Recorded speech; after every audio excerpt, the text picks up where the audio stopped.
দুনিয়াতে চলতে গেলে দুঃখ কষ্ট হয় না? যারা ঈমান নিয়ে চলে ওদের দুঃখ কষ্ট বেশি হয়।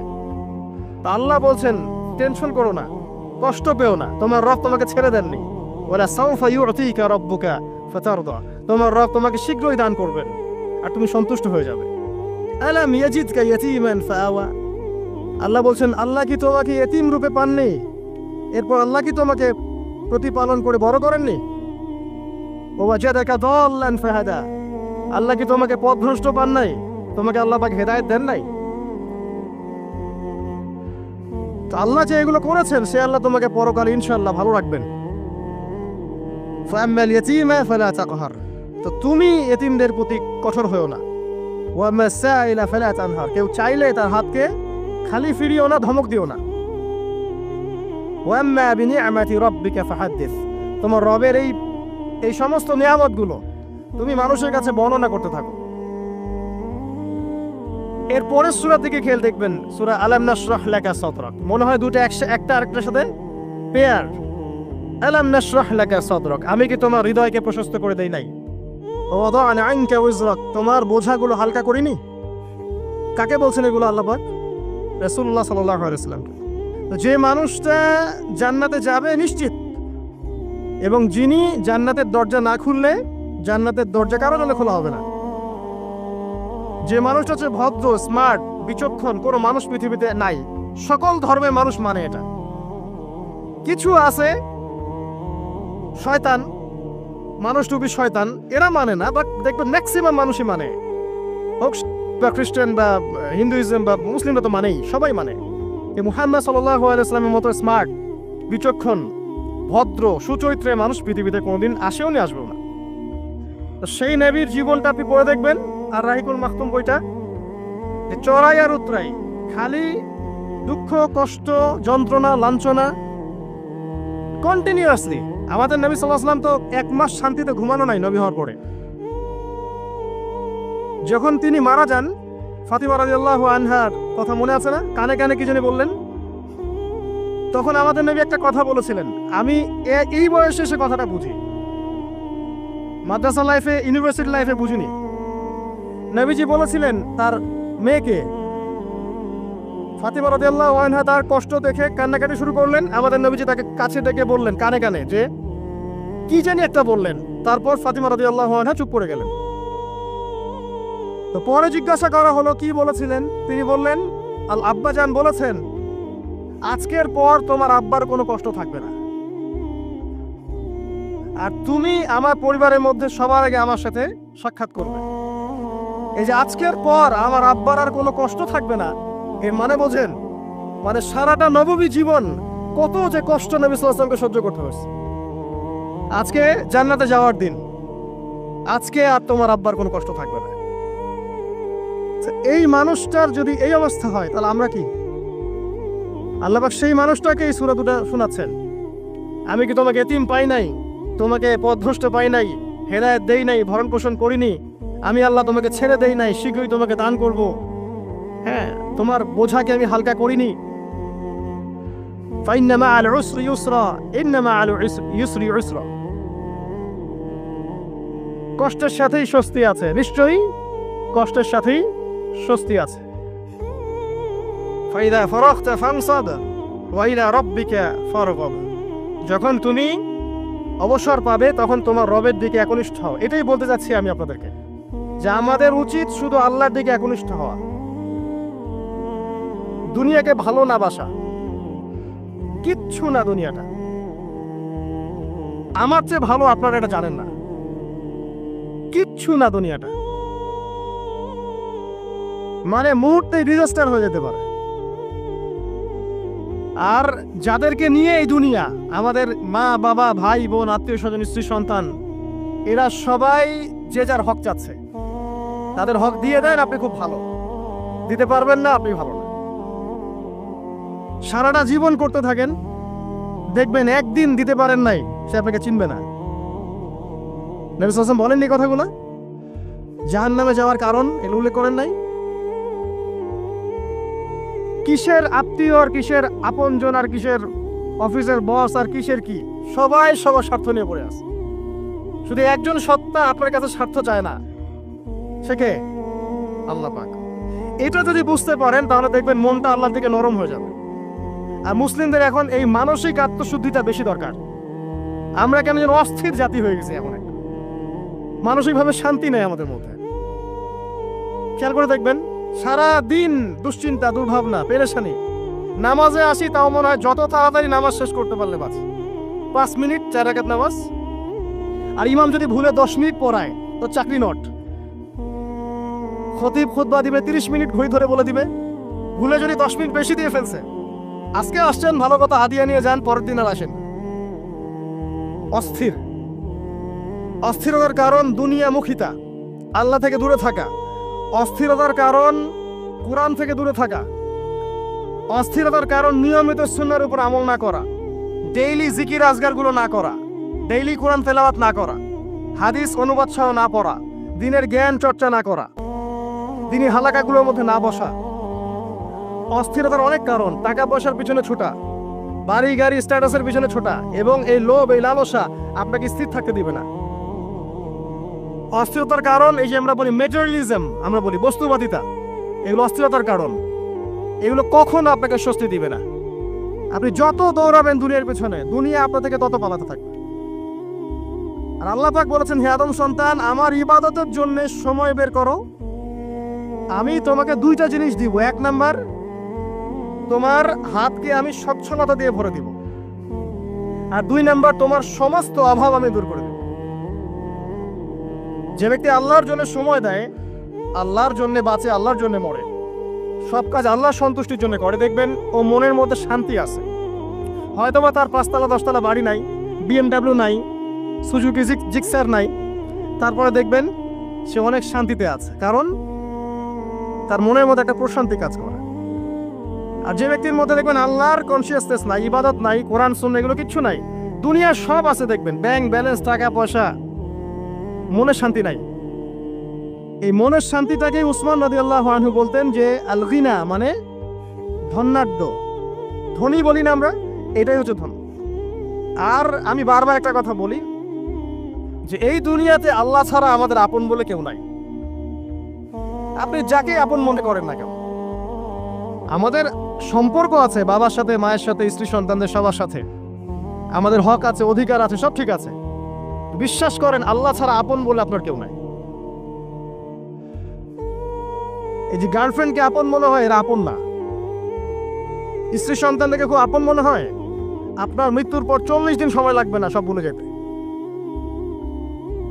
পিতা মাতা ভাই বোন সবাইকে আপন মনে হচ্ছে, পিতা মাতার স্থান বাবা মার পরে, আল্লাহ রসুলের পরে, সেটা ঠিক আছে, আপন আল্লাহ ছাড়া তারা নন।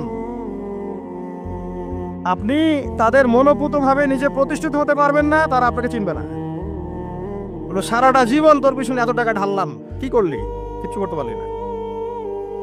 আবার এখন যারা পিতা মাতা হয়েছেন, সন্তান থেকে আপন মনে হচ্ছে, দেখবেন এই সন্তানকে আপনি আপনার মনোপুতভাবে সম্পত্তি দিতে পারবেন না, ভরণ পোষণ দিতে পারবেন না, এই সন্তান বড় হয়ে আপনাকে বৃদ্ধাশ্রমে পাঠিয়ে দিতে পারে, নাউজুবিল্লাহ। অথবা আপনার সাথে এই সন্তানই খারাপ ব্যবহার করবে, আপন মনে হচ্ছে। আল্লাহ ছাড়া কেউ আপন না, আল্লাহ ছাড়া আপন কেউ না। আর আল্লাহ ছাড়া সত্যিকার অর্থে আপনাকে আমাকে ভালো কেউ বাসে না,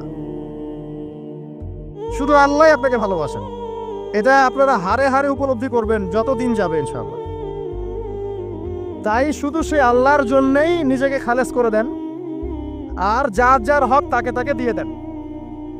দুনিয়াতে শান্তিতে থাকার ফিলোসফি বলছি, philosophy of happiness in this হায়াতুদ দুনিয়া, সেটা হচ্ছে যার যার হক তাকে তাকে দিয়ে দেন, নিজের হক আল্লাহর কাছে চেয়ে নেন। আর দুনিয়াকে আপন মনে করবেন না, আল্লাহ ছাড়া কাউকে আপন মনে করবেন না, আপনি সুখে থাকবেন ইনশাআল্লাহ। দুনিয়ার দাসত্ব করবেন, আল্লাহ ছাড়া অন্য মানুষদেরকে আপন মনে করে নেবেন, দেখবেন আপনি পদে পদে কষ্ট পাবেন। কারো কাছে আশা করেন না, কষ্ট পাবেন না। আমি এই প্রসঙ্গে কথাগুলো বললাম যে দুনিয়াকে আপন মনে করতে নাই, আর আল্লাহকে আপন মনে করতে হয়। আল্লাহকে আপন মনে করলে তখন আমার উপর কিছু দায়িত্ব চলে আসে। কি দায়িত্ব? আল্লাহ আমাকে সৃষ্টি করেছেন, রিজিক দিয়েছেন, লালন পালন করছেন, বাঁচিয়ে রেখেছেন, তার হাতে আমার মৃত্যু, তার হাতে সবকিছু। তো এখন আল্লাহ পাকের জন্য নিজের জীবনটাকে খালেস করে নেওয়া, যেভাবে আল্লাহ পাক চলতে বলেছেন সেভাবে চলা, যেগুলোকে আল্লাহ পাক নিষেধ করেছেন বর্জন করা। আর রাসূলুল্লাহ সাল্লাল্লাহু আলাইহি ওয়াসাল্লামের সুন্নাহ আল্লাহ পাক রেখে দিয়েছেন আমাদের সামনে। এই সুন্নাহগুলো যদি আমরা অনুসরণ করতে পারি, ইনশাআল্লাহ এই দুনিয়াতে কিছু পাই বা না পাই, ইনশাআল্লাহ পরকালে আপনি আল্লাহর ক্ষমা পাবেন ইনশাআল্লাহ তাআলা। কোরআনের সূরাগুলার অর্থ সব খুতবায় বলা যায় না, সময় সংকুলন হয় না। এত চমৎকার ওয়াদ-দুহা সূরা আছে না, শপথ দ্বিপ্রহরের, ওয়াল-লাইলি ইযা সাজা, শপথ রাতের যখন সেটা আচ্ছাদিত হয়। মা ওয়াদ্দাআকা রাব্বুকা ওয়া মা ক্বালা, আল্লাহ কত মায়া দিয়ে তার নবীকে বলছেন যে তোমার আল্লাহ তোমাকে ছেড়েও দেন নাই, তোমার আল্লাহ তোমাকে ছেড়ে দেন নাই। ওয়ালা সাউফা ইউতিকা রাব্বুকা ফাতারদা, শীঘ্রই তোমার রব তোমাকে দান করবেন এবং তুমি সন্তুষ্ট হয়ে যাও। ওমর রাদিয়াল্লাহু আনহু বলছেন, আমরা এভাবেই একদিন মসজিদে বসেছিলাম, হাত্তা তালা আলাইনা রাজুলুন, এমনকি আমাদের ভিতর দিয়ে একজন ব্যক্তি প্রবেশ করল।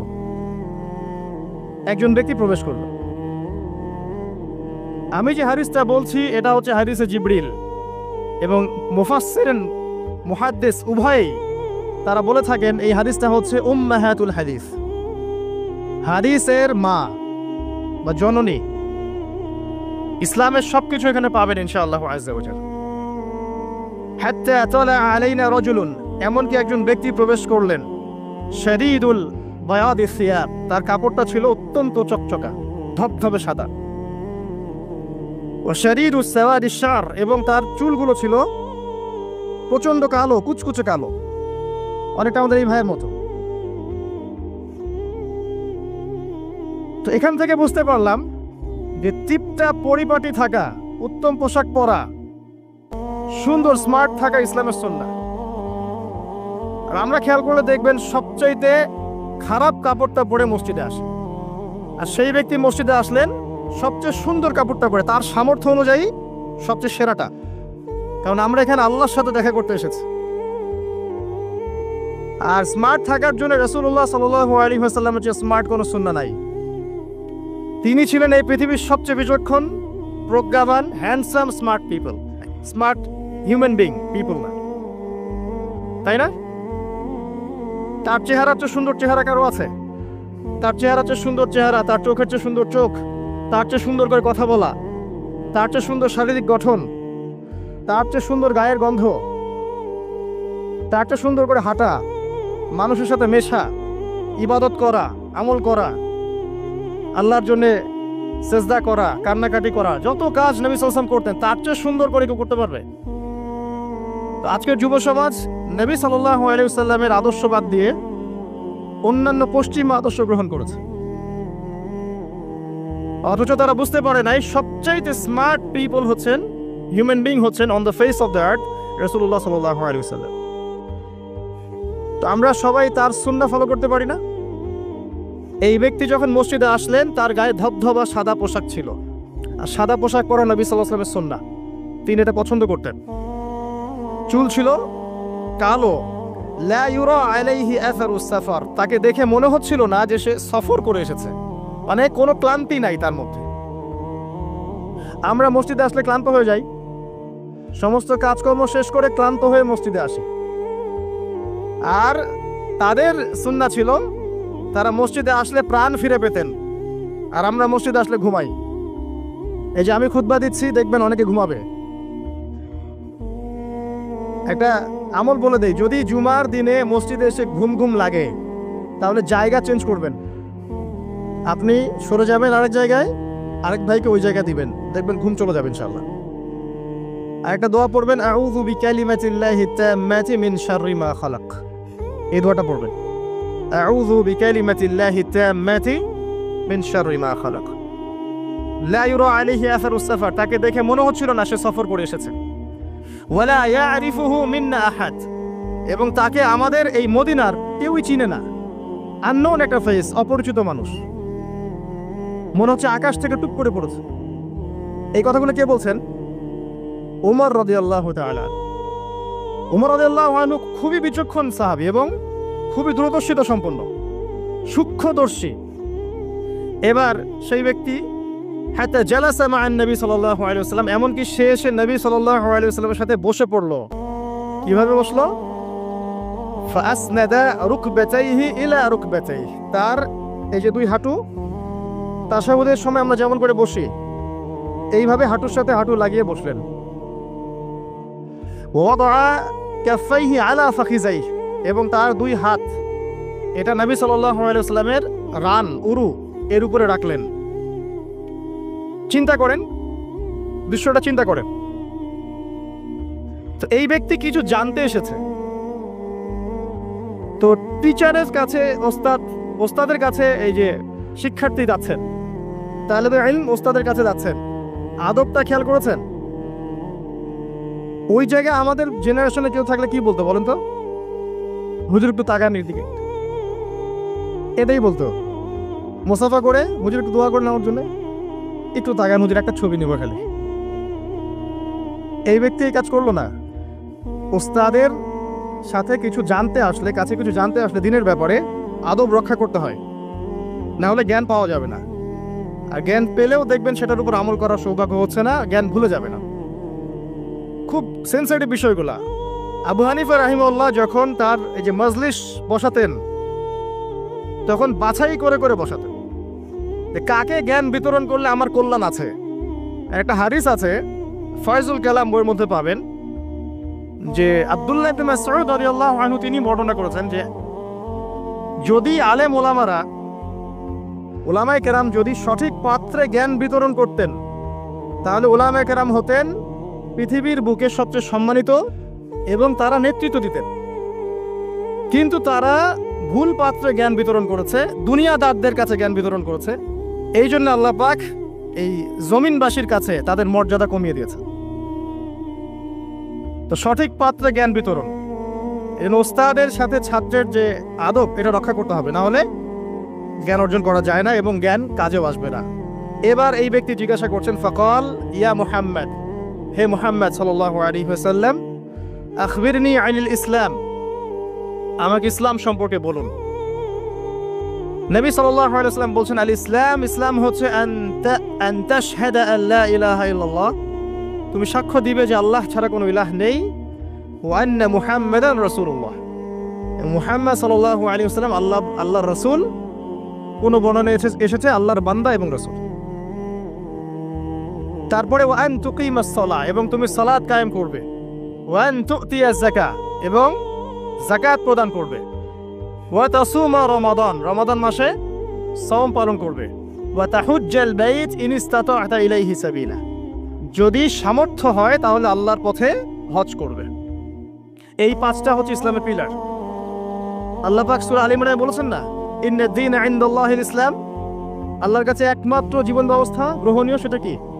ইসলাম। কবরে গেলে প্রশ্ন হবে মা দীনুক, দীনিয়াল ইসলাম। তো মাল ইসলাম, ইসলাম কি? এইটা হচ্ছে ইসলাম, ইসলামের সংজ্ঞা। পাঁচটা পিলার, এটা হচ্ছে ইসলাম। এটাকে স্বীকার করে নিলে একজন ব্যক্তি মুসলিম হয়, ঈমান নিয়ে আসলে মুমিন হয়, তাকওয়া অবলম্বন করলে মুত্তাকি হয়, আর হৃদয়ের মধ্যে কলবে ইহসান চলে আসলে মুহসিন হয়ে যায়। এটা সবচেয়ে বড় স্টেজ। তো এবার এই ব্যক্তি বলছেন, সাদাত, আপনি সত্য বলেছেন। উমর রাদিয়াল্লাহু আনহু বলছেন, ফাআজিবনা লাহু, আমরা অবাক হয়ে গেলাম। ইয়াসআলুহু ওয়া ইউসাদ্দিকুহু, এই ব্যক্তি নিজেই প্রশ্ন করলো, নিজে আবার সত্যায়ন করলো। এটা কি হয় কখনো? কেউ যখন জানতে আসে কিছু টিচারের কাছে, সে কি সত্যায়ন করতে পারবে আপনার কথা ঠিক আছে এটা বলতে পারবে? তার মানে সে আগে থেকে উত্তর জানতো। উমর রাদিয়াল্লাহু আনহু কিন্তু এখন খুব কনসিয়াস এই ব্যক্তি কে আসলে। এইটুকু আমরা একটু আলোচনা করে নেই। নবী সাল্লাল্লাহু আলাইহি ওয়াসাল্লাম এখানে বলেছেন ইসলাম মানে হচ্ছে সাক্ষ্য দেয়া লা ইলাহা ইল্লাল্লাহ এবং মুহাম্মাদুর রাসূলুল্লাহ। এই তো এর মানে হচ্ছে, খুব সংক্ষিপ্ত আকারে বলছি, খুতবায় অনেক বড় বলার সময় থাকে না। এর মানে হচ্ছে আমাকে তাওহীদের উপর থাকতে হবে এবং শিরিক থেকে দূরে থাকতে হবে। আর মুহাম্মাদুর রাসূলুল্লাহ মানে হচ্ছে আপনাকে সুন্নাহর উপর থাকতে হবে, বেদাত থেকে দূরে থাকতে হবে। আবার বলছি, লা ইলাহা ইল্লাল্লাহ সাক্ষ্য দেওয়ার মানে হচ্ছে তাওহীদের উপর থাকতে হবে, শিরিক থেকে দূরে থাকতে হবে। আর মুহাম্মাদুর রাসূলুল্লাহ এই সাক্ষ্য দেওয়ার অর্থ হচ্ছে আমাকে নবীর সুন্নাহর উপর থাকতে হবে, বেদাত থেকে দূরে থাকতে হবে। তাওহীদ আপনারা জানেন, তাওহীদে রুবুবিয়্যা, তাওহীদে উলুহিয়্যা, একটা কি তাওহীদে আসমা ও সিফাত, মানে একমাত্র আল্লাহকেই সৃষ্টিকর্তা, পালনকর্তা, রিজিক দাতা, জীবন মৃত্যুর মালিক, বিধান দাতা, সন্তান দাতা, হায়াত মতের মালিক, সবকিছু কোথা থেকে হয়? আল্লাহ থেকে। এই কনসেপ্টের নাম হচ্ছে লা ইলাহা ইল্লাল্লাহ। আর যদি কেউ আল্লাহর সাথে শিরক করে, মানে কেউ মনে করে আল্লাহ ছাড়া কোনো সৃষ্টিকর্তা আছেন, বা আল্লাহ নাই, বা আল্লাহ আছেন আরো কেউ আছে, অথবা কেউ যদি আল্লাহ ছাড়া অন্য কারোর জন্য সিজদা করে, অন্য কারো কাছে দোয়া করে, অন্য কারো কাছে সন্তান চায়, অন্য কোথাও নজর করে, অন্য কোথাও মানত করে, আল্লাহ ছাড়া অন্য কারো নামে কসম করে, ঠিক আছে, তাকদীরকে অস্বীকার করে, দুনিয়ার জন্য দিনের জ্ঞান অর্জন করে, ঠিক আছে, তারপর আল্লাহ ছাড়া অন্য কারো কাছে সন্তান চায়, এরকম অনেক বিষয় আছে। এই কাজগুলোতে কেউ যদি লিপ্ত হয় তাহলে সে কি করবে? শিরক করবে। তো এই হলো সংক্ষিপ্ত আকারে বললাম আপনার তাওহীদ, এর উপর থাকতে হবে লা ইলাহা ইল্লাল্লাহ, তখন শিরক করা যাবে না। তাওহীদে থাকলে জান্নাত, আর শিরকে থাকলে বিনা হিসেবে জাহান্নাম। কারণ আল্লাহ রাব্বুল আলামিন সূরা নিসার মধ্যে বলেছেন, ইন্নাল্লাহা লা ইয়াগফিরু আন ইউশরাকা বিহি, আল্লাহ পাক শিরক করার গুনাহ মাফ করেন না, ওয়া ইয়াগফিরু মা দুনা যালিকা লিমান ইয়াশা, এছাড়া অন্য যে কোনো গুনাহ আল্লাহ পাক যাকে ইচ্ছা মাফ করে দিবেন। কিন্তু শিরক করার পরে বিনা তওবায় যদি মারা যায়, এই গুনাহ মাফ হবে না। এই জন্য শিরক থেকে সর্বোচ্চ সতর্ক থাকতে হবে। আরেকটা বিষয় কি, মুহাম্মদুর রাসূলুল্লাহ, যখন মুহাম্মদুর রাসূলুল্লাহ বলেছি, তার মানে আমার নিজের ইচ্ছায় ইসলামের মধ্যে কোনো আমল করার ইখতিয়ার নাই। আমি চাইলেই নামাজ পড়তে পারবো না, চাইলেই রোজা রাখতে পারবো না, চাইলেই হজ করতে পারবো না, যাকাত দিতে পারবো না, আমি কিছুই করতে পারবো না ইসলামের মধ্যে। যেটাই করব সেটা রাসূল সাল্লাল্লাহু আলাইহি ওয়াসাল্লাম, সাহাবায়ে কেরাম তাদের থেকে প্রমাণিত থাকতে হবে। মানে আমি এই জুমার নামাজ 3 রাকাত পড়তে পারবো না, পারবো? যদি বলি নামাজ তো খুব ভালো কাজ, 2-এর জায়গায় 3 পড়লে সমস্যা কি? নামাজ বাতিল হয়ে যাবে। কারণ নবী সাল্লাল্লাহু আলাইহি ওয়াসাল্লাম 2 রাকাত পড়েছেন, আপনাকে 2 রাকাতই পড়তে হবে। আবার যদি বলি 1 রাকাত পড়বো, হবে? মুহাম্মদুর রাসূলুল্লাহ মানে প্রতিটা আমল নবী সাল্লাল্লাহু আলাইহি ওয়াসাল্লাম যেভাবে করেছেন সেইভাবে করা। তার কথার সাথে তার কাজের সাথে যদি কারো কথা কাজ মিলে যায়, সেটা গ্রহণ করতে কোনো সমস্যা নাই। কিন্তু তার কথার সাথে তার কাজের সাথে যার কথাই মিলবে না, সেটা গ্রহণ না করাই আপনার উপর ওয়াজিব।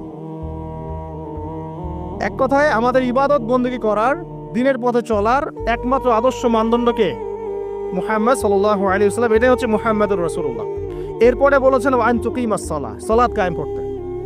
সালাত কায়েম মানে খুব শর্টকাটে বলছি, আল্লাহ যেন সবাইকে তৌফিক দেন, আমাকে সহ আপনাদের সবাইকে 5 ওয়াক্ত সালাত জামাতে পড়ার চেষ্টা করতে হবে।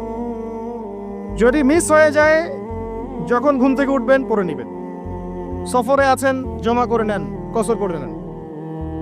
বা আপনি ভুলে গেছেন, যখনই মনে পড়বে তখনই পড়তে হবে, পড়তেই হবে। বা অ্যাটলিস্ট আপনি কোনো কারণে আসতেই পারছেন না, কোনো সমস্যা আছে, বাসায় অ্যাটলিস্ট জামাত করে পড়ে নেন, নামাজ মিস দেওয়া যাবে না। আমাদের দেশে মুসলিমদেরকে নিয়ে বড় বড় কথা বলার সময় নাই এখন, কারণ আমাদের দেশে মুসলিমদের মধ্যে 90% নামাজ পড়ে না। 5 ওয়াক্ত নামাজ জামাতে পড়েন না 90% মুসলিম। অতএব বেনামাজি মুসলিমদেরকে নিয়ে আপনি খেলাফত কায়েম করবেন নাকি?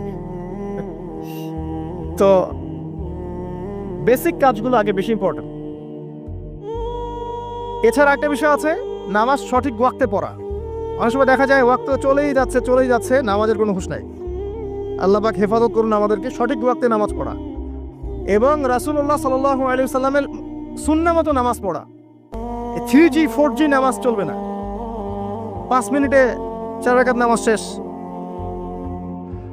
এটা রাসূলের সুন্নাহ ছিল না। কিন্তু একটা বিষয় হচ্ছে জায়েজ হয়ে যাবে, একটা হচ্ছে সুন্নাহ, দুটার মধ্যে অনেক পার্থক্য আছে।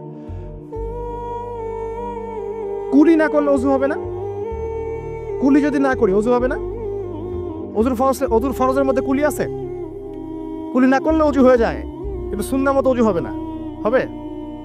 একটা জিনিস হচ্ছে জায়েজ, একটা হচ্ছে সুন্নাহ। আপনি কোনটা নেবেন? সুন্নাহ। মুহাম্মদুর রাসূলুল্লাহ কে বলেছে? আমরাই তো বলেছি। অতএব প্রত্যেকটা কাজ তার সুন্নাহ মতো হতে হবে। তিনি নামাজ পড়তেন ধীর স্থির ভাবে, তাই না?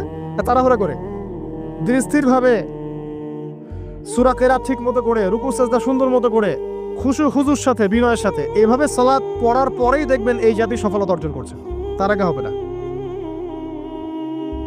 এরপরে বলেছেন নবী সাল্লাল্লাহু আলাইহি ওয়াসাল্লাম জাকাতের কথা, ওয়া আন তুতিয়াজ যাকাত। জাকাত কেন? কারণ ইসলামিক, মনে রাখবেন, ইসলামিক ইকোনমিক্স এর বেস হচ্ছে জাকাত, সাদাকা, আপনার হালাল ব্যবসা, কৃষিভিত্তিক অর্থনীতি। আর বর্তমানের যে ইকোনমিক্স চলছে সারা ওয়ার্ল্ড ওয়াইড, যেটার মূল সেন্টার হচ্ছে পশ্চিমা বিশ্ব, এই ইকোনমিক্সের মূল বেস হচ্ছে রিবা বা সুদ। দেখেন, শ্রম রাখা অবস্থায় কিন্তু আমরা মিথ্যা কোনো একটা বলি না, চিটিং করি না, করতে গেলে মনে বাধা আসে, তাই না? মানুষকে ঠকাই না। আমরা শ্রম রাখা অবস্থায় কিন্তু আল্লাহ দেখছেন মনে করে আমরা খাই না, পান করি না, স্ত্রী হালাল তাকেও ছুই না, তো হালালগুলো ছেড়ে দেই সিয়াম রেখেছি বলে, আল্লাহ দেখছেন বলে। এটাই আল্লাহ কনসিয়াসনেস। এটা যদি সিয়ামের মাধ্যমে অর্জন করা যায় তাহলে আমাদের টোটাল লাইফ থেকে গুনাহ দেখবেন ইনশাআল্লাহ আস্তে আস্তে কমে গেছে। এটা উদ্দেশ্য আর কি। একটা আল্লাহ রাসূল সাল্লাল্লাহু আলাইহি ওয়াসাল্লাম বলেছেন, ওয়া তাহুজ্জাল বাইত ইন ইসতাতা'তা ইলাইহি সাবিলা। সামর্থ্য হলে কি করতে হবে? বাইতুল্লাহ হজ করবেন। আল হজ টাইটেলের জন্য করবেন, ভোট পাওয়ার জন্য করবেন, মানুষ ভালো বলবে এই জন্য করবেন, হাজী সাহেব বলবে এই জন্য করবেন? হজের উদ্দেশ্য কি? হজের উদ্দেশ্য হচ্ছে ইব্রাহিমী একত্ববাদ শিখে আসা। হজের যে কাজগুলা, এগুলো ইব্রাহিম আলাইহিস সালামের সুন্নাহর মধ্যে অন্তর্ভুক্ত। ইব্রাহিম ছিলেন তাওহীদপন্থী, শিরকের সাথে আপোষ করেন নাই, পরিবার ছেড়ে দিয়েছেন, বাবা বের করে দিয়েছে, আগুনে ফেলে দিয়েছে, স্ত্রীকে রেখে আসছেন, সন্তানকে রেখে আসছেন শুধুমাত্র আল্লাহর জন্য। ইয ক্বালা লাহু রাব্বুহু আসলিম, যখনই আল্লাহ তার রব তাকে বলেছেন ইসলাম কবুল করো, মানে আত্মসমর্পণ করো, ক্বালা আসলামতু লিরাব্বিল আলামিন, তিনি বলেছিলেন কি? আমি আল্লাহর কাছে আত্মসমর্পণ করছি। এই যে ইসলাম, আত্মসমর্পণ, এটা হচ্ছে ইব্রাহিম আলাইহিস সালামের কাছে শিখতে হবে। এটা শিখতে হজ করতে যেতে হবে। সাফা মারওয়া সাই করার সময় যদি আমার চেতনা এরকম না আসে যে এইভাবেই ওই যে হাজরা আলাইহিস সালাম তার ছোট্ট সন্তানকে পানি খাওয়ানোর জন্য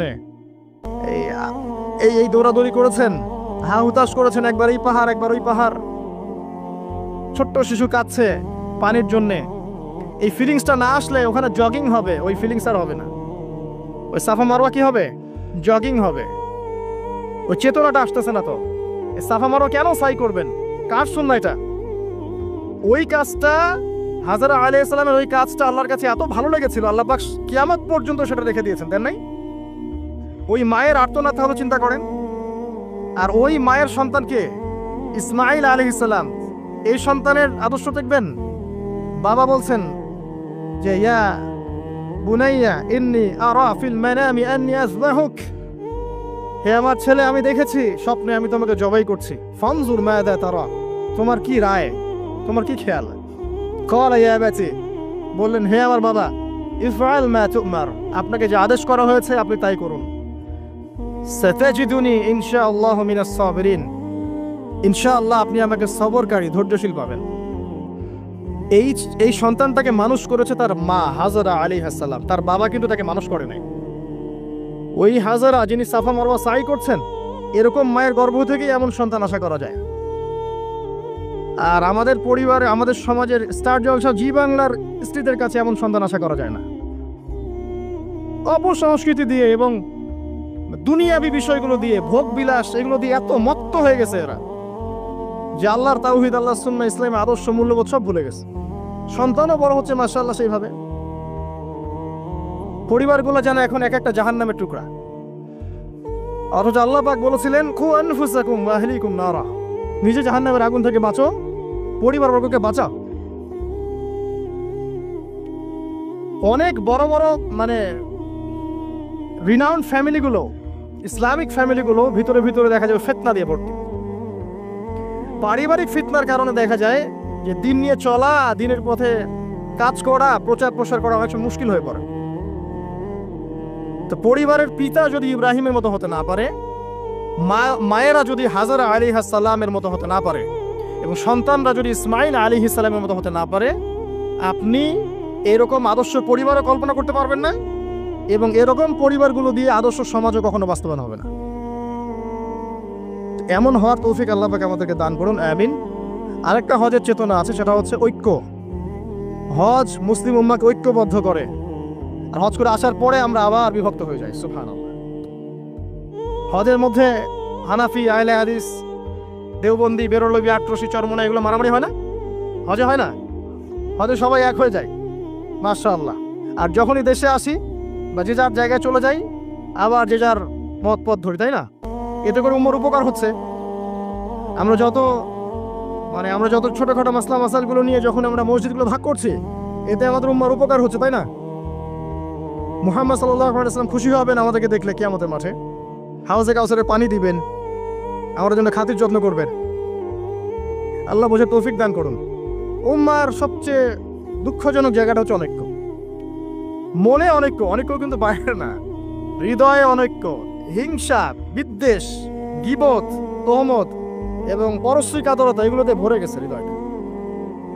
এই কলিজাগুলো যদি আল্লাহ পাক দেখাতে পারতেন সমাজে তুলে, দুর্গন্ধে কেউ ধার কাছে যেতে পারতো না।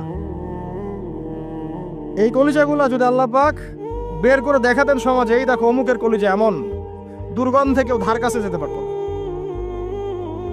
আত্মশুদ্ধি অর্জন করা ব্যতীত ইসলামের অন্যান্য আমলগুলো অন্তঃসার শূন্য।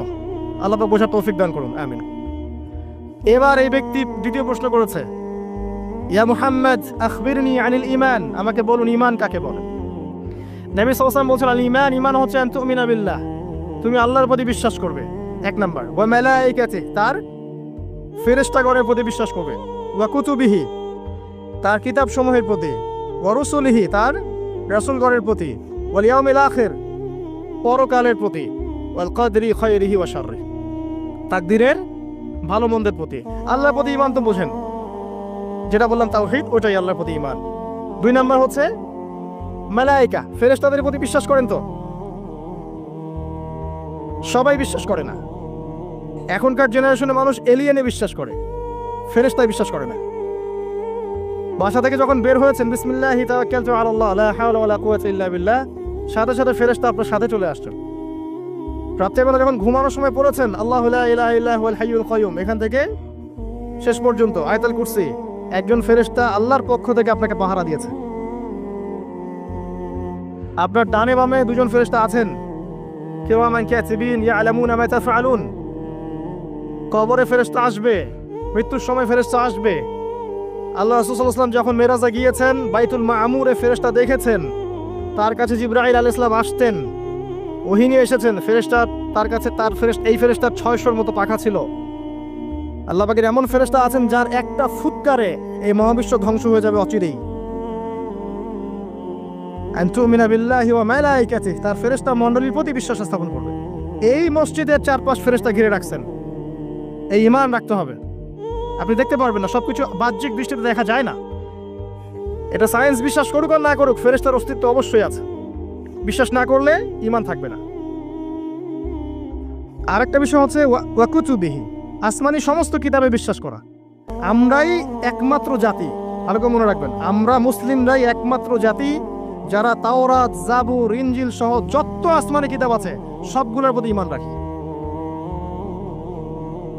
এরা কি কোরআনে বিশ্বাস করে?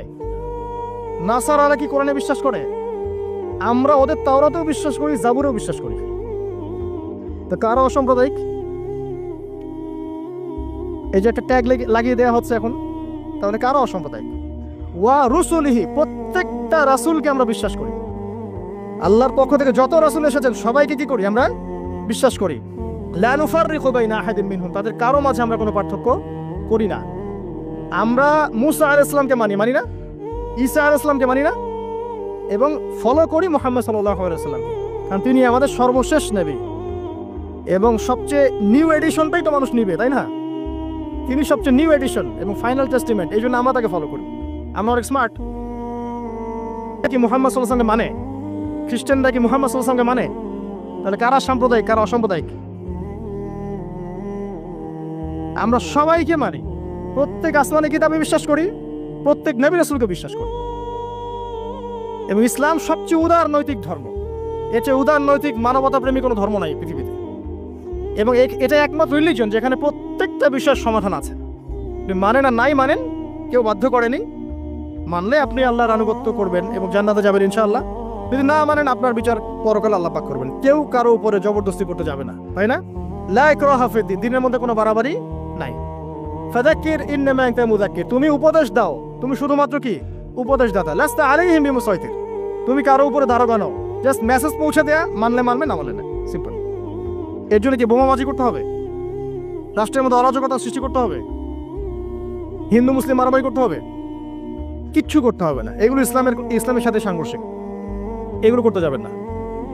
বরং এইসব কাজের কারণে ইসলাম ক্ষতিগ্রস্ত হয়, মুসলিমরা ক্ষতিগ্রস্ত হয়। মুসলিমদের সবচেয়ে বেশি দরকার এখন পড়াশোনা করা, পড়াশোনা করা, জ্ঞান অর্জন করা। জ্ঞান অর্জন করতে থাকেন, ইনশাআল্লাহ আল্লাহ আপনার হৃদয়ের চোখ খুলে দেবেন ইনশাআল্লাহ। আল্লাহ পাক সবাইকে পরিপূর্ণ জ্ঞান অর্জন করা তৌফিক ইনায়াত করুন, আমিন। আরেকটা বলেছিলেন ওয়াল ইয়াউমিল আখির, পরকালে বিশ্বাস করা, তাই তো? পরকাল মানে এই মৃত্যু থেকে শুরু হবে পরকাল, তারপরে কবরের প্রশ্ন উত্তর। যে ব্যক্তি পৃথিবীতে আল্লাহর সাথে শিরিক করেছে সে কখনো মান রব্বুক প্রশ্নের উত্তর দিতে পারবে না। যদি শিরিক থেকে তওবা না করে মারা যায়, সে কখনো মান রব্বুকা প্রশ্নের উত্তর দিতে পারবে না, পসিবল না। যে ব্যক্তি পৃথিবীতে তাওহীদের উপর থাকবে ইনশাআল্লাহ সে ব্যক্তি মান রব্বুক প্রশ্নের উত্তর দিতে পারবে। পৃথিবীতে যে ব্যক্তি ইসলামকে ঠাট্টা বিদ্রুপে ছলে গ্রহণ করেছে, এর আনুগত্য করেনি, একে রিজেক্ট করেছে, সে মা দীনুকা প্রশ্নের উত্তর দিতে পারবে না। পৃথিবীতে যে ব্যক্তি রাসূল সাল্লাল্লাহু আলাইহি ওয়াসাল্লামের আদর্শ মতো চলেনি, মান নাবিয়ুকা বা মান হাযার রাজুল বুইসা ফিকুম, এই প্রশ্নের উত্তর দিতে পারবে না। আর বিশ্বাস করেন যারা এই তিনটা প্রশ্ন উত্তর দিতে পারবে, অর্থাৎ তাওহীদপন্থী, সুন্নাহপন্থী এবং দ্বীনকে পরিপূর্ণরূপে গ্রহণকারীরা, তাদেরকে আরো একটা প্রশ্ন করা হবে। ফেরেশতারা অবাক হয়ে বলবেন যে কিভাবে তুমি এগুলো জানলা, কিভাবে তুমি এগুলো জানলা? সে ব্যক্তি তখন বুক ফুরিয়ে বলবে যে আমি করাতু কিতাবাল্লাহ, আমি আল্লাহর কিতাব পড়েছি, ফাআলিমতু, এরপরে জেনেছি। তো আল্লাহর কিতাব পড়া হয় তো মাশাআল্লাহ নিয়মিত, আল্লাহর কিতাব নিয়মিত পড়া হয় তো মাশাআল্লাহ, পড়বেন প্রিয় ভাইয়েরা। ডেইলি আধা ঘন্টা হলেও, আমি বলি 10টা মিনিট হলেও কোরআন পড়বেন। আধা ঘন্টা পড়লে আরো ভালো, 1 ঘন্টা পড়লে সবচেয়ে ভালো হয়। সবচেয়ে ভালো হয় ডেইলি 1 পারা করে পড়তে পারলে। আমার পরিবারবর্গ এই কাজটা করে মাশাআল্লাহ, ডেইলি 1 পারা পড়তে চেষ্টা করে, আমি পারি না। কারণ শুধুমাত্র তোতা পাখির মতো পড়ে গেলে আমার মন ভরে না, যতক্ষণ পর্যন্ত না আয়াতগুলোকে নিয়ে আমি ভাবছি, গবেষণা করছি, অর্থটা বুঝতে হবে। তো ডেইলি 1 পারা পড়ার অভ্যাস করলে হবে কি, মাসে 30 পারা, প্রতি মাসে 1 খতম। দেখবেন আপনার জীবনে বরকত আসতেছে, আপনার হায়াতে বরকত হচ্ছে, রিজিকে বরকত হচ্ছে, মনে একটা শান্তি থাকবে। আর কোরআন যে যত বেশি তেলাওয়াত করে, মানসিক চাপ নেওয়ার ক্ষমতা তার তত বেশি থাকে। এটা আপনি প্রমাণিত, পরীক্ষা করে দেখেছি আমি। 3 দিন 7 দিন কোরআন থেকে দূরে থাকলে মানসিক চাপ নিতে পারি না, কিন্তু কোরআনের অ্যাটাচমেন্টে থাকলে, সংস্পর্শে থাকলে দেখবেন আপনি মানসিক চাপ নিতে পারতেছেন, কারণ এটা আল্লাহর পক্ষ থেকে নাজিল করা অভ্রান্ত সত্যের উৎস। এই হলো পরকাল, প্রশ্নের উত্তর। তারপরে পুনরুত্থান, যেখানে 50,000 বছর দাঁড়িয়ে থাকতে হবে। মানুষ অতিষ্ঠ হয়ে যাবে যে বিচার কেন শুরু হচ্ছে না। একবার আদম আলাইহিস সালামের কাছে, একবার নূহ, একবার মুসা, একবার ঈসা, সবার কাছে মানুষ ছুটতে থাকবে, বিচারটা শুরু হোক, অ্যাটলিস্ট জান্নাত জাহান্নাম পরে দেখা যাবে, আগে শুরুটা হোক। দাঁড়ায় থাকতে থাকতে আমরা শেষ। এই যে ঘাম দিয়ে কারো টাকনু, কারো হাঁটু, কারো বুক, কারো গলা, চিন্তা করা যায়? দেখবেন খেয়াল করে, নামাজ যদি 10-এর জায়গায় 15 মিনিট হয়, অস্থির মুসল্লি থাকতে পারে না।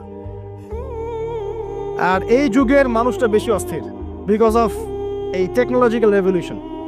এগুলো আমাদেরকে খুব ফাস্ট সবকিছু পাওয়ার একটা তাড়না সৃষ্টি করে। সব দ্রুত পেতে হবে, দ্রুত পেতে হবে, এই জন্য স্থির না, তারা অস্থির। তো ওই অস্থির মানুষকে আল্লাহ পাক কিয়ামতের মাঠে দাঁড় করে রাখবেন 50,000 বছর। সূরা মাআরিজ পড়ে দেখেন। এরপরে আমাদের নবী সাল্লাল্লাহু আলাইহি ওয়াসাল্লামের কাছে আসবেন যখন মানুষেরা, তিনি তখন একমাত্র ব্যক্তি তিনি, যিনি উঠে সেজদায় পড়ে যাবেন আল্লাহর কাছে। আল্লাহ বলবেন তোমার যা ইচ্ছা তুমি চাও, কবুল করা হবে।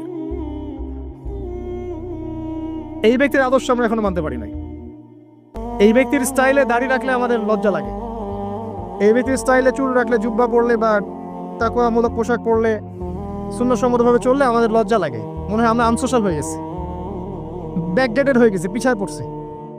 এই ব্যক্তি সুপারিশ করবেন, তিনি পড়েই থাকবেন সেখানে যতক্ষণ পর্যন্ত আল্লাহ পাক তার দোয়া কবুল করেন।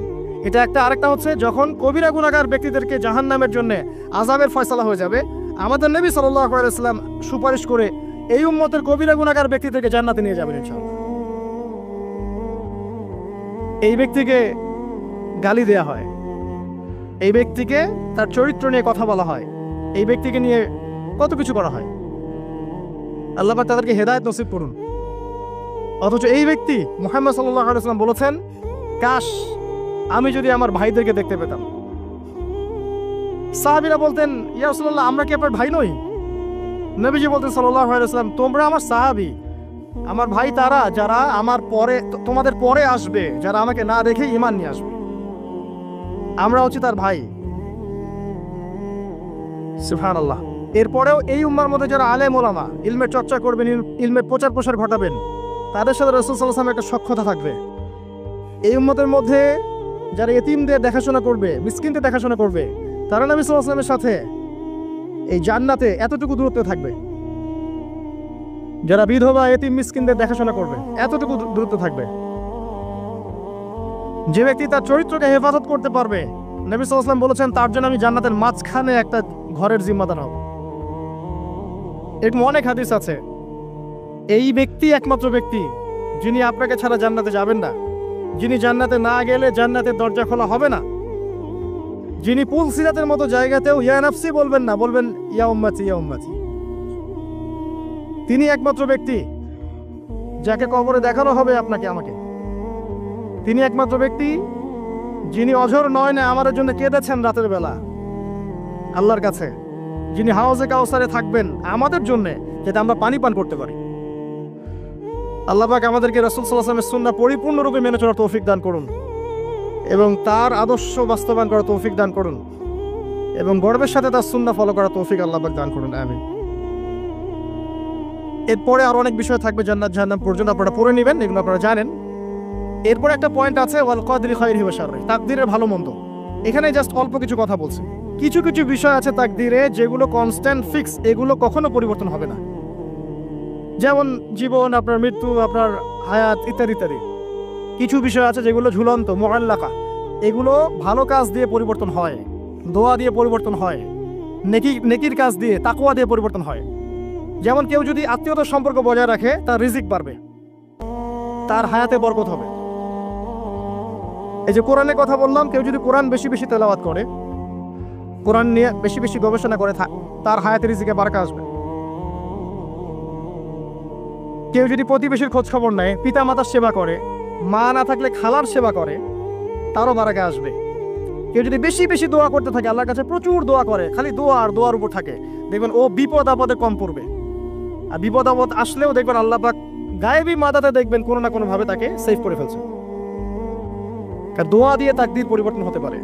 আর কিছু বিষয় কনস্ট্যান্ট, এগুলো পরিবর্তন হবে না। এখানে কিছু মানুষ বলেছে তাকদীর বলতে কিচ্ছু নাই, মানুষ যা করবে তাই পাবে। তাকদীর বলতে কিচ্ছু নাই, মানুষ যা কাজ করবে সেটাই মানুষ পাবে, মানে মানুষের কর্মের স্বাধীনতাই চূড়ান্ত। তাকদীর বলতে আসলে কিছু নেই। এদেরকে বলা হয় কাদারিয়া। কি বলা হয়? কাদারিয়া। নবীজি বলেছেন, এরা যদি মারা যায় জানা যায় যাবে না, এরা যদি অসুস্থ হয় দেখতেও যাবে না, এরা হচ্ছে এই উম্মতের মাজুস, অগ্নি পূজারী। এরকম মানুষ আছে তো আমাদের মধ্যে, তাকদীরে বিশ্বাস করে না, মানুষের কর্ম যা তাই হবে। এরা দলিলও আছে আবার কোরআনে, ওয়ালাইসা লিল ইনসানি ইল্লা মা সাআ, মানুষ তার চেষ্টার বাইরে কিছু পাবে না। এটা হচ্ছে গরুর লেজ ছাগলের পিছনে লাগানো, আর ছাগলের লেজ গরুর পিছনে লাগানো, বাতিল কিয়াস, ইবলিসের মতো। আরেকদল আছে যারা মনে করে কর্মের স্বাধীনতা বলতে কিচ্ছু নাই, তাকদীরই সব, যা আছে ভাগ্যে তাই হবে।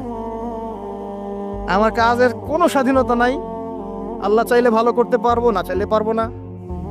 চুরি করছি কেন? আল্লাহ তাকদীরে লিখছিলেন তাই চুরি করছি। জেনা করলাম কেন? ঘুষ খাইলাম কেন? দুর্নীতি কেন করে? আল্লাহ লিখছেন তাকদীরে তাই, আমার তো কিছু করার নাই। ওমর রাদিয়াল্লাহু আনহুর কাছে এরকম একজন ব্যক্তি আসছিলেন, একদিন বলছিলাম আমি, এসে বলছে, আমি তো চুরি করি নাই, আল্লাহ তাকদীরে লিখছেন তাই আমি চোর হয়েছি। ইবনুল খাত্তাব তিনি বললেন যে ঠিক আছে, কোনো সমস্যা নাই, যে আল্লাহ তোমার তাকদীরে লিখেছেন তুমি চুরি করবা, সে আল্লাহ আমার তাকদীরে লিখেছেন আমি তোমার হাত কেটে ফেলবো। এই আর কি। এদেরকে বলা হয় আবার জাবারিয়া। এদের নাম কি? জাবারিয়া। এদেরও দলিল আছে, আম লিল ইনসানি মা তামান্না ফালিল্লাহিল আখিরাতু ওয়াল উলা, মানুষ যা চায় তাই কি সে পাবে? আল্লাহর হাতেই সমস্ত ক্ষমতা। মানে এরা হয়েছে কি, দুজন দুই দুয়ারে চলে গেছে। এর মাঝখানে ব্যালেন্সটা কি? তাকদীর আল্লাহর হাতে। আল্লাহ পাক তাকদীর লিখেছেন আসমান জমিন সৃষ্টির 50,000 বছর আগে, এরপরে আবার মায়ের গর্ভে যখন রূহ আসে তখনও তারপরে লাইলাতুল কদরের তাকদির আবার বাজেট পেশ করা হয়। কিছু বিষয়ে কনস্ট্যান্ট আর কিছু বিষয় আছে মুআল্লাকা, কাজের মাধ্যমে আপনি পরিবর্তন করতে পারবেন। আর নবী সাল্লাল্লাহু আলাইহি ওয়াসাল্লাম বলেছেন সাহাবীদেরকে যে মানুষকে যে ফলাফলের জন্য সৃষ্টি করা হয়েছে পৃথিবীতে তার কাজ সেরকমই হবে। মানে যাকে আল্লাহ পাক জান্নাতের জন্য সৃষ্টি করেছেন পৃথিবীতে সে সেরকমই কাজ করতে থাকবে। যাকে আল্লাহ পাক জাহান্নামের জন্য সৃষ্টি করেছেন বা যার তাকদীরে লেখা আছে সে জাহান্নামে যাবে, পৃথিবীতে তার কাজও তেমনই হবে। সূরা লাইলের মধ্যে দলিল আছে। এই 6টা বিষয় হচ্ছে ইমানের পিলার। মনে থাকবে ইনশাআল্লাহ। আল্লাহর প্রতি বিশ্বাস, মালায়েকা, কুতুবিহি ওয়া রুসুলিহি ওয়াল ইয়াউমিল আখির ওয়াল কদরি খাইরি ওয়া শাররি। এই 6টা পিলারকে মনে বিশ্বাস করা, মুখে স্বীকার করা আর কাজে বাস্তবায়ন করার নাম হচ্ছে ঈমান। মনে থাকবে ইনশাআল্লাহ। মনে বিশ্বাস, মুখে স্বীকার আর কাজে বাস্তবায়নের নাম কি? ঈমান। শুধু মনে বিশ্বাস করি, কাজ নাই, ঈমান আছে? ঈমান আছে, নামাজ পড়ি না, চলবে? চলবে না। এখানে 2টা দল আছে, ভালো করে বোঝেন এই জায়গাটা। এক দল হচ্ছে মনে করে জাস্ট মুখে লা ইলাহা ইল্লাল্লাহ একবার বললেই জান্নাত। কথা বুঝতে পারছেন? এদেরকে বলা হয় মুরজিয়া। কি বলা হয়? মুরজিয়া, মানে শৈথিল্যবাদী। আরেক দল আছে যারা মনে করে মানুষ কবিরা গুনাহ করলেই কাফের হয়ে যায়, এদেরকে বলা হয় খারেজি। কি বলা হয়? খারেজি। পৃথিবীতে যত দেশে দেশে এই যে জঙ্গিবাদ ছড়িয়ে পড়েছে এর মূল আকীদা হচ্ছে এই যে খারেজি আকীদা, যারা মনে করে যে কেউ যদি কবিরা গুনাহ করে কাফের হয়ে যাবে, অতএব তাকে মারা জায়েজ আছে। এই জন্য তাকে মারা, তার রক্তকে হালাল মনে করা, তার সম্পদ লুটে নেয়া, এগুলো ওরা জায়েজ মনে করে, নেকির কাজ মনে করে। এটা খারেজি আকীদা। আর মাঝখানের আকীদা হচ্ছে আহলে সুন্নাহ ওয়াল জামায়াতের আকীদা। সেটা হচ্ছে মনে বিশ্বাস, মুখে স্বীকৃতি, ঠিক আছে, এটা বেস। আর কাজ হচ্ছে ফুরু বা শাখা। কাজ করতে গিয়ে কারো ভুল ত্রুটি ভালো মন্দ হতে পারে। যদি কেউ কবিরা গুনাহ করে ফেলে তার জন্য তওবার দরজা খোলা আছে, সে কাফের হয়ে যাবে না, হায়েস্ট সে বরং ফাসেক বা জালেম হতে পারে। এই অবস্থায় মারা গেলে আল্লাহ তার বিচার করবে। এই হচ্ছে আহলে সুন্নাহ ওয়াল জামায়াতের আকীদা। এরপরে ওই ব্যক্তি বলেন আপনি সত্য বলেছেন। আবার প্রশ্ন করলেন মাল আখবিরনি আনিল ইহসান, ইহসান কাকে বলে? নবীজি উত্তর দিলেন আল ইহসান আন তা'বুদাল্লাহা কাআন্নাকা তারাহ। তিনি বললেন ইহসান হচ্ছে তুমি এমন ভাবে আল্লাহর ইবাদত করবে যেন তুমি আল্লাহকে দেখতে পারছো। ওয়া ইল্লাম তাকুন তারা ফাইন্নাহু ইয়ারাক। তুমি যদি আল্লাহকে দেখতে না পারো, বিশ্বাস রাখবে আল্লাহ তোমাকে দেখছেন। এই যে এই কনসিয়াসনেস, আল্লাহ কনসিয়াসনেস নিয়ে ইবাদত করার নাম হচ্ছে ইহসান। ইহসান যে ব্যক্তি আয়ত্ত করতে পারবে সে হবে মুহসিন, মুসলিম, মুমিন, মুত্তাকি, মুহসিন, একদম হাইয়েস্ট লেভেল। তাহলে এই হচ্ছে ইহসান। ইহসান যার মধ্যে থাকবে সে কিন্তু পাপ করতে পারে না খুব একটা। খেয়াল করে দেখেন, আন তা'বুদাল্লাহ কাআন্নাকা তারা, তুমি এমন ভাবে আল্লাহর ইবাদত করবে যেন তুমি স্বয়ং আল্লাহকে দেখতে পাচ্ছ। আল্লাহকে যদি কেউ দেখতে পারতো সে কি কখনো আল্লাহর বিরুদ্ধে যেতে পারতো? এই বিষয়টাই হচ্ছে ইহসান। আর আল্লাহকে কেউ এই দুনিয়ায় খালি চোখে দেখতে পারবে না। এই জন্য আল্লাহ রাসূল বলেছেন যে ওয়াইল্লাম তাকুন তারা, তুমি যদি তাকে দেখতে না পারো ফাইন্নাহু ইয়ারাক, তিনি তোমাকে অবশ্যই দেখছেন। আল্লাহকে হাজির নাজির জেনে ইবাদত করতে হবে। আল্লাহ পাক তৌফিক দান করুন, আমিন। প্রত্যেকটা কাজ, নামাজ, রোজা, হজ, যাকাত, জিকির, আজকার, তাসবিহ, তাহলিল, সবকিছু, ব্যবসা বাণিজ্য, চাকরি বাকরি যা আছে সব আল্লাহকে হাজির নাজির জেনে করলে মানুষ হারাম থেকে বেঁচে থাকতে পারবে ইনশাআল্লাহ আযজা ওয়া জাল্লা। চতুর্থ প্রশ্ন করেছেন এই ব্যক্তি, আখবিরনি আনিস সাআহ, আমাকে কিয়ামত সম্পর্কে বলুন। নবীজি বলছেন মাল মাসউলু আনহা বিআ'লামা মিনাস সাইল। এই ব্যাপারে প্রশ্নকারী আর উত্তরদাতা এর বেশি কেউ কিছু জানে না। যাকে জিজ্ঞেস করা হচ্ছে আর যে জিজ্ঞাসা করছে তাদের জ্ঞান সমান। আমি আসলে জানি না কবে কিয়ামত হবে। কেউ জানে কবে কিয়ামত হবে? সূরা লুকমানের শেষে আছে না, ইন্নাল্লাহা ইনদাহু ইলমুস সাআহ ওয়া ইউনাজিলুল গায়স ওয়া ইয়ালামু মা ফিল আরহাম ওয়া মা তাদরি নাফসুম বিআই মাযা তাকসিবু গাদা ওয়া মা তাদরি নাফসুম বিআই আরদিন তামুত। 5টা বিষয় আল্লাহ ছাড়া কেউ জানে না। কিয়ামত কবে হবে, বৃষ্টি কখন কোথায় বর্ষিত হবে, আগামীকাল কোন নফস কি অর্জন করবে কি হারাবে, কার মৃত্যু কোথায় হবে, এগুলো আল্লাহ ছাড়া কেউ জানে না। তো এই জন্য তিনি বলেছেন মাল মাসউলু আনহা বিআ'লামা মিনাস সাইল, এই বিষয়ে জিজ্ঞাসিত ব্যক্তি প্রশ্নকারীর চেয়ে বেশি জানে না। তিনি থেমে যান নাই প্রশ্নকারী, তিনি বলছেন আখবিরনি আন আমারাতিহা। আচ্ছা, আপনারা তো জানেন না এক্স্যাক্টলি কবে কিয়ামত হবে, তাহলে আপনি বলেন এর কিছু আলামত বলেন, সাইন্স বলেন। নবীজি বললেন 2টা মাত্র। একটা হচ্ছে আন তালিদাল আমাতু রাব্বাতুহা, যখন দেখবে দাসী তার মনিবকে জন্ম দিচ্ছে।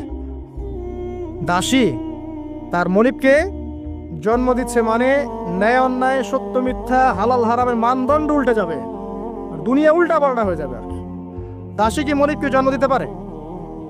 মানে মানদণ্ড কি হবে? উল্টে যাবে। আর একটা ব্যাখ্যা হচ্ছে ওলামায়ে কেরাম করেছেন যে পিতা মাতাদের সাথে শেষ জামানায় দাস দাসীর মতো আচরণ করা হবে। এটাও ঠিক আছে ব্যাখ্যা। একটা আধুনিক ব্যাখ্যা হচ্ছে যে সত্যিকার অর্থেই দাসী মনিবকে জন্ম দিবে। কিভাবে? ফ্যামিলিস্ট রেভলিউশন এবং রিবার কারণে। ফ্যামিলিস্ট রেভলিউশনের কারণে মেয়েরা এত বেশি বস্তুবাদী হয়ে যাবে যে তারা সন্তান জন্ম দেওয়ার ফুরসত পাবে না। এই যুগটাকে আসছে, সন্তান জন্ম দেওয়ার ফুরসত পাবে না। এটা অন্য কান্ট্রিগুলোর দিকে তাকায় দেখেন, এটা অ্যাভেলেবল হচ্ছে। তখন দরিদ্র রাষ্ট্র থেকে দেখা যায় মেয়েদেরকে হায়ার করতে হয়, গর্ভ এখন হায়ার করা হয় সন্তান জন্ম দেওয়ার জন্য। সেখানে কি হবে? এক ব্যক্তির স্পাম, শুক্রাণু সেখানে ইনজেক্ট করা হবে। 9 মাস এখানে সন্তানটা বড় হবে। এই 9 মাস তাকে মাশাআল্লাহ খুব ভালো খাবার দাবার দেওয়া হবে এই মহিলাটাকে। এরপর সেই মহিলা সন্তান জন্ম দিবে। দেওয়ার পরে তার ডিউটি শেষ, তাকে তার পারিশ্রমিক দিয়ে দেওয়া হবে এবং সে তার জায়গায় চলে যাবে। তো সে কাকে জন্ম দিয়ে গেল? সে মনিবকে জন্ম দিল। দাসী তার মনিবকে জন্ম দিল। সুবহানাল্লাহ। এই যুগ না থাকলে এই ব্যাখ্যা বোঝা যেত না। এই সুন্নতের, এই জাহেলি সুন্নতের সবচেয়ে বড় দৃষ্টান্ত হচ্ছে সিঙ্গাপুর। আর অনেক কান্ট্রি আছে, এগুলো হচ্ছে অ্যাভেলেবল। তো দাসী তার মনিবকে জন্ম দিচ্ছে এখনো। এরপরে এই ব্যক্তি ফানসালাক, এই ব্যক্তি চলে গেলেন। ফালাবিস্তু মালিয়ান, আমরা সবাই স্তব্ধ হয়ে বসে থাকলাম। এরপরে রাসূল সাল্লাল্লাহু আলাইহি ওয়াসাল্লাম বললেন, ইয়া ওমর আতাদরি মানিস সাইল, হে ওমর তুমি কি জানো এই ব্যক্তি কে ছিল যে প্রশ্ন করেছে? না, ওমর ইবনে খাত্তাব বলেন, আল্লাহু ওয়া রাসূলুহু আ'লাম, আল্লাহ এবং তার রাসূল ভালো জানেন। নবী সাল্লাল্লাহু আলাইহি ওয়াসাল্লাম বললেন, ইন্নাহু জিবরিল, এই ব্যক্তি হচ্ছে জিবরাইল আলাইহিস সালাম। আতাকুম ইউআল্লিমুকুম দীনাকুম, তিনি এসেছিলেন তোমাদের দিন শেখাতে। তিনি কেন এসেছিলেন? তোমাদের দিন শেখাতে। জিবরাইল আলাইহিস সালাম এইটা ইতিহাসে, এই পৃথিবীর ইতিহাসে কিয়ামত পর্যন্ত একবার, অনলি ওয়ান টাইম, এই একবারই, for the very first and last time, একবারই মানুষের রূপ ধরে এই জনসমক্ষে সবার সামনে এসেছেন। আর এই হাদিসটা হচ্ছে নবী সাল্লাল্লাহু আলাইহি ওয়াসাল্লামের ইন্তেকালের বেশ অল্প কিছুদিন আগের হাদিস, খুব বেশি দূরের হাদিস নয়। এখানে ইসলামের দিন, আতাকুম ইউআল্লিমুকুম দীনাকুম, তোমাদের দিন শেখাতে এসেছেন। দিনের প্রশ্ন, মৌলিক প্রশ্ন হচ্ছে এখন তাহলে 4টা। ইসলাম কাকে বলে, ঈমান কাকে বলে, ইহসান কাকে বলে, কিয়ামত কবে হবে। তার মানে কিয়ামত কবে হবে এ বিষয় নিয়ে বা আখিরুজ জামান নিয়ে স্টাডি করা, গবেষণা করা, সচেতন থাকা দিনের 25%। কত পার্সেন্ট? মিনিমাম 25%। এটা এই কারণে করা হয় যাতে করে আগামী সম্পর্কে মানুষ সচেতন থাকতে পারে। আল্লাহ রাসূল সাল্লাল্লাহু আলাইহি ওয়াসাল্লাম যতগুলো আলামত কিয়ামতের বলে গেছেন, এই কারণে কি বলে গেছেন? যাতে করে মানুষ হতাশ হয়ে যাবে, বরং এই কারণ যাতে করে মানুষ সচেতন থাকতে পারে। কাউকে যদি বলা হয়, আল্লাহ যদি তার কাছে স্বপ্নে জানিয়ে দেন বা কোনোভাবে দৃঢ় ইয়াকিন তার কাছে আসে বা তার কাছে ওহী চলে আসে কারো কাছে যে তুমি আর 1 বছর বাঁচবা, তোমার হায়াত 1 বছর বাকি আছে, বলেন এই ব্যক্তি পাপ বেশি করবে না পুণ্য বেশি করবে? কোনো ডাউট নাই। তো স্ক্যাটোলজিক্যাল আলোচনাগুলো এই কারণে নয় যাতে করে মানুষ হতাশ হয়ে যায়, বরং এই কারণে যাতে করে আগামী সম্পর্কে মানুষ সচেতন থাকতে পারে, আমল করে প্রিপারেশন নিতে পারে। শুধু এই 2টা আলামত, নবী আরো অনেক আলামত বলে গেছেন। আমার অনেক লেকচারে এই বিষয় ছিল আগে, আপনারা দেখে নিতে পারবেন। যে রিবা বলেন, সময় সংকীর্ণ হয়ে যাওয়া বলেন, সত্য মিথ্যার মানদণ্ড উল্টে যাওয়া, হালালকে হারাম করা, হারামকে হালাল করা, হ্যাঁ, চন্দ্র যে দ্বিখণ্ডিত হয়ে যাওয়া থেকে শুরু করে ভূমিকম্প, মহামারী, জলোচ্ছ্বাস, এভরিথিং যেগুলো হচ্ছে এখন র্যাপিডলি, এগুলো সবই কিন্তু কিয়ামতের সায়েন্স। এ বিষয়ে আর অনেক কিতাব আছে, এগুলো পড়লে আপনারা জানতে পারবেন। আমরা আজকে একটা হাদিস শিখলাম। এই হাদিসের নাম হচ্ছে হাদিসে জিবরিল। এটাকে বলে উম্মাহাতুল হাদিস। সমস্ত